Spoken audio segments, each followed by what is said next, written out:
কার কথাই বদলাবে, কখন বদলাবে কেউ জানে না। জানে কে? আল্লাহ। হয়তো তার কাছে এক কথা দিলে লাগছে যে হায় আসলে আমার জীবন এমন ঘৃণ্য জীবন। ফুজাইল ইবনে ইয়াজ রাহমাতুল্লাহ আলাইহি রাত্রি গভীরে, উনি বড় ডাকাত সর্দার ছিলেন। তো গভীর রাতে উনি ডাকাতি করতে গেছেন। রাশিয়া সামারকান্দের বড় ডাকাত, পৃথিবীর একজন বড় বিখ্যাত ডাকাত সর্দার ছিল তিনি। তো রাত্রিবেলা যখন গভীর রাতে এক বাড়িতে ডাকাতি করতে ঢুকছে আল্লাহর কুদরতে, দরজার সামনে গিয়ে যখন দাঁড়াইছে তখন শুনতেছিল বাড়িওয়ালা ওই সময় আল্লাহর কোরআন পড়তেছে। আমার কাছে আরবি কিতাব আছে, কিতাবে লিখছে আজ-জুহাদু মিআতুন, ওই কিতাব। তো এটা বাংলা অনুবাদ হয়েছে দুনিয়া বিমুখ শতমনীষী, অসাধারণ কিতাব। তো রাহনুমা প্রকাশনী।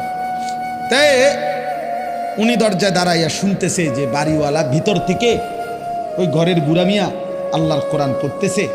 আলাম ইয়ানি লিল্লাযীনা আমানু আন তাখশা কুলুবুহুম লিযিকরিল্লাহ। আল্লাহ বলছেন, আমার মুমিন বান্দা, আমি আল্লাহর শরণ, আমার বন্দিগি, আমার জিকির, আমার ইবাদতের জন্য তোমার মনটা নরম হওয়ার, অন্তরটা নরম হওয়ার সময় আজও কি হয়নি?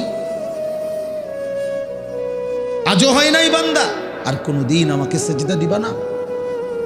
আর কোনোদিন আমার নামাজ পড়বা না? তাহলে আর কোনোদিন হালাল খাইবা না? আর কোনোদিন নারী পর্দা করবা না তুমি? আল্লাহ যেন আমগরে বলে, দিনের পর দিন যে ফজরের নামাজ পড়ে না, আল্লাহ যেন তাকে ডাক দিয়ে বলে, বান্দা তাহলে কি আর কোনোদিন ফজরের সেজদা দিবা না?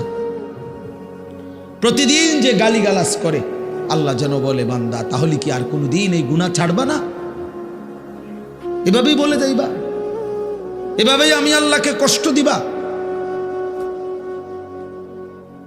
তো এই ডাকাত সর্দার ফুজাইল, উনি তখন এই আয়াত হঠাৎ করে গভীর রাতে, ওনার এই কথাইটা উনি তো বুঝছে অর্থ, ওনার কলিজার মধ্যে গভীর রাতের নিস্তব্ধ, চারিদিকে তো ঠান্ডা নীরব, এই এক আয়াত ওনার কলিজা ছিদ্র করে ফেলছে, দিলে লাগছে।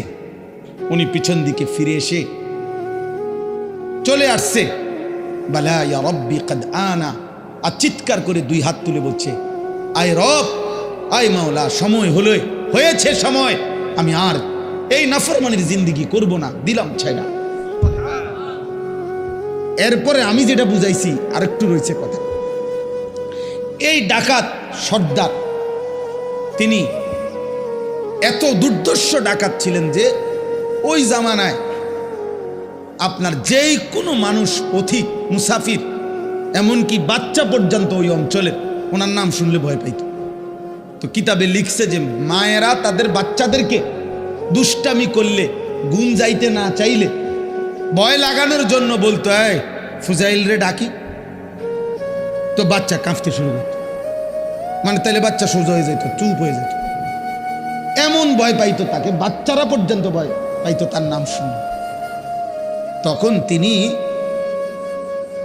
চিন্তা করছে, ওই ঠিক ওই সময় রাত্রে উনি পিছনের দিকে আইসা কোথায় যাবে এই মুহূর্তে, তো আল্লাহর কাছে এক ফোঁটা চোখের পানি ফেলতে ওনার মন চাইছে, তওবা করবে, মাফ চাইবে, আজকেই গুনাহ ছেড়ে দিবে। ছেড়ে তো দিলই, ডাকাতি করে না। তো লিখছে যে পার্শ্ববর্তী একটা খালি ঘর একটু দূরে, এমনি সারা বাড়ি আর কি, এটার মধ্যে মানুষ থাকার কথা না, এইখানে উনি একাকী মনে করে নিয়ত করছে যে এখানে ঢুকে আমি একটু নীরবে চোখের পানি ফেলে আল্লাহর কাছে এই রাতেই তওবা করব। তো উনি ঢুকছে ওই ঘরে, ঢুইকা দেখে ওইখানে কিছু লোক, যারা তৎকালীন জামানায় মানুষ এক জায়গার থেকে আরেক জায়গায় সফর করার সময় রাত হয়ে যাওয়ার কারণে এইখানে আশ্রয় নিছে কিছু লোক আর কি, ওরা ওইখানে শুয়ে রয়েছে, মুসাফির, পথিক মুসাফির। তো এই মুসাফির যেগুলো শুয়ে রয়েছে, ওরা গভীর রাত, কিন্তু কারো চোখে ঘুম নাই, শুয়ে আছে ঠিক চোখ খোলা। তো তখন উনি ঢুইকেই শুনতেছে, ওরা বলতেছে, সাবধান, ঘুমায় না কেউ, ফুজাইল যদি টের পায়